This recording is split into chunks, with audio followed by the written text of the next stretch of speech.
Once upon a time in a German village, there was a poor farmer named Hans. Hans was a very hard-working man.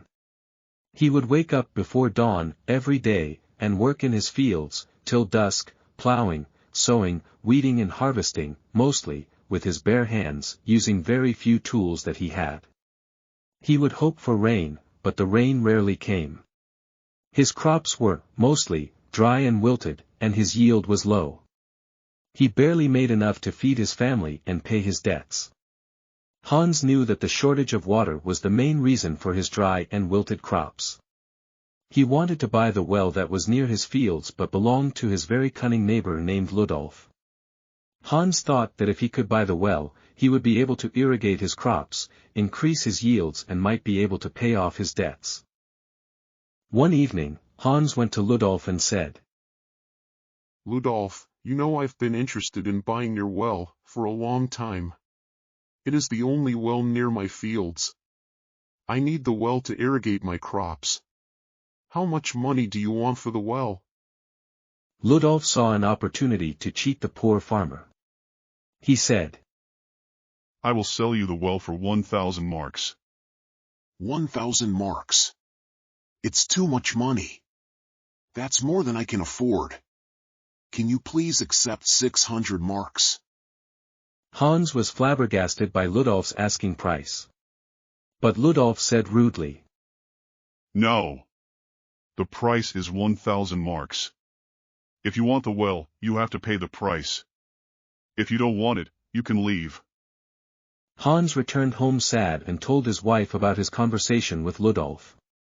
Hans' wife thought for a moment, and said, "Don't worry, dear, we have to sell our 2 cows and take some loan to pay Ludolf for the well." 2 days later, Hans went to Ludolf, again, paid him 1,000 marks and purchased the well. Early next morning, before even the sun had risen, Hans went to the well to start watering his crops. However, crooked Ludolf came running outside his house and shouted, "Hey!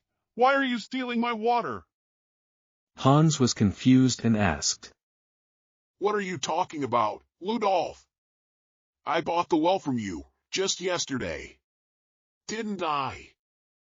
Ludolf said with an evil grin. "Of course you did. You bought the well, but not the water. The well is yours, but the water is still mine." Hans didn't know how to respond to Ludolf. He was just a poor farmer and didn't understand the laws of buying and selling real property. Hans went back inside his house and told his wife about his argument with Ludolf. His wife thought about the situation for a few minutes and then suggested, "Hans, I think we need to go to the village court that settles these kinds of disputes." Hans agreed. He and his wife quickly left for the village court. They got to the court, but it was too early for the court. Hans and his wife decided to just wait, patiently. When the court opened, Hans and his wife were the first ones in line to talk to the court clerk. They explained their issue to her. The clerk was also surprised to hear of a well being sold sans water. She immediately decided that this matter should be presented to the chief judge, who may have had some experience in this type of property sale. The clerk wrote down Hans's complaint and asked him to wait, as she went to see the chief judge. The chief judge read the details of the case and asked the clerk to schedule the hearing for the next day. The chief judge also asked the clerk to subpoena Ludolf. The clerk told Hans to come back to the court, tomorrow, for the hearing. Hans had no idea whether the chief judge would be able to help him, or not.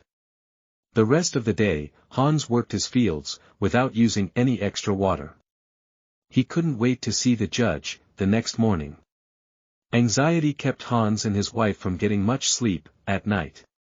They woke up early the next morning and headed to the village court, again. They were the first ones to arrive, again, and just waited for the court to open. Instead, they were astonished to see Ludolf show up. Ludolf seemed to be angry and didn't even talk to Hans. Finally, the chief judge called Hans and his wife inside. The chief judge also called Ludolf into his court. The chief judge asked Hans to restate his case. Hans had no problems restating his case. Then, the chief judge asked Ludolf why he won't let Hans use the water from the well.